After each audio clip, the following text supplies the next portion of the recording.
If this is you, you're probably sitting in silence, staring at your phone, wondering if they're thinking about you too.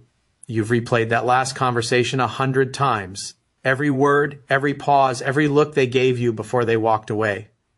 Maybe you've typed a message, then deleted it. Maybe you've checked their profile, hoping for some kind of sign that they miss you, that you still matter. And now, you've heard about the no contact rule. Everyone says it's the key, that silence will somehow bring them back, but deep down, you're scared, aren't you? Scared that if you stop reaching out, they'll just move on for good. Scared that the distance will make them forget the version of you they once loved. You keep wondering, how can something that feels so wrong, not calling, not chasing, not explaining, possibly be the right thing to do? Because every part of you wants to fix it, to make them see what you see. But what if this silence isn't about getting them back? What if it's about finally getting you back? Most men get this part wrong because they let fear drive them instead of self-respect. The moment she pulls away, they panic. They start texting, calling, trying to prove their worth, not realizing that every message only confirms one thing, that they've lost control of themselves. See, the no contact rule isn't about playing games or pretending not to care. It's about embodying calm strength, the kind that doesn't chase validation because it already knows its value.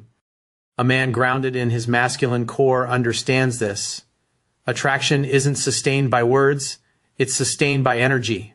When you're anxious, needy, or desperate for reassurance, you push her further away because she can feel that you're no longer leading your own life. The truth is, silence after a breakup isn't weakness.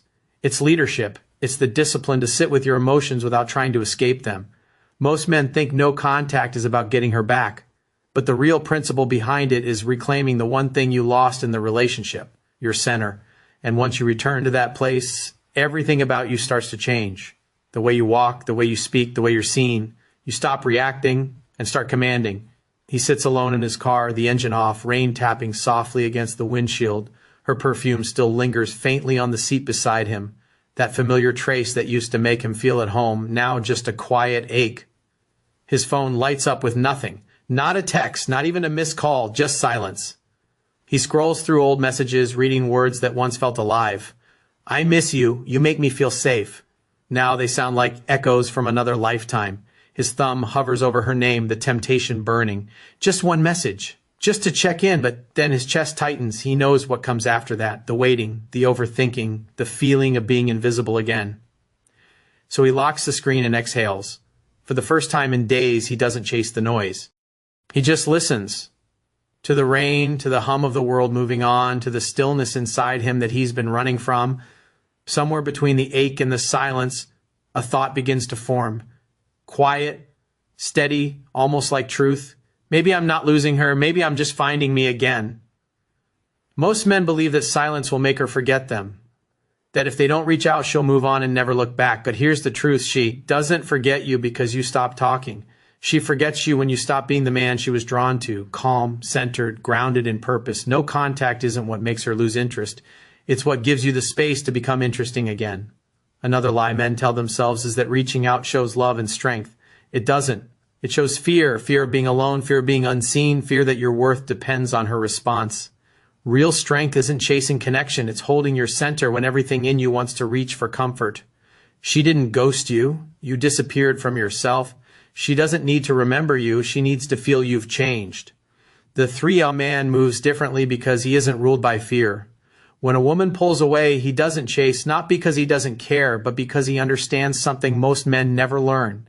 Connection can't survive without respect, and respect begins with emotional self-control. This is what he understands. Silence isn't punishment. It's posture. It's the way he reclaims his sense of self before he gives anything away again.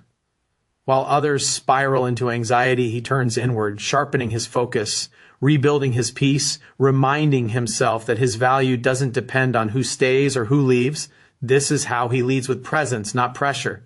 He doesn't demand attention. He commands it through his calm. His energy says, I know who I am whether you're here or not.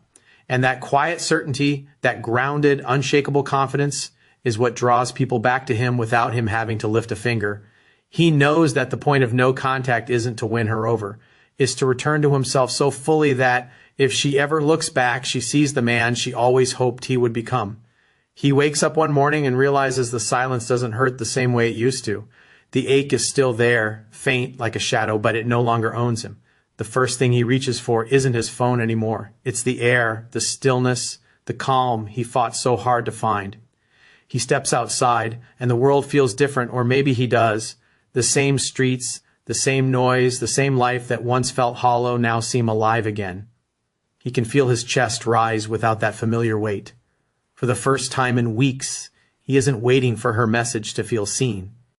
He remembers all the moments he made himself small just to be loved, all the ways he chased peace through someone else's validation. And it hits him, quietly but completely. She didn't take his value when she left. He simply forgot where he placed it. Now he stands taller, not because she's gone, but because he's finally home inside himself. The silence that once felt like punishment has become his teacher. In that moment, he doesn't want her to reach out anymore. He just wants to keep becoming the man who no longer needs her to. In the end, no contact isn't about losing her. It's about remembering the man you were before you forgot your own worth.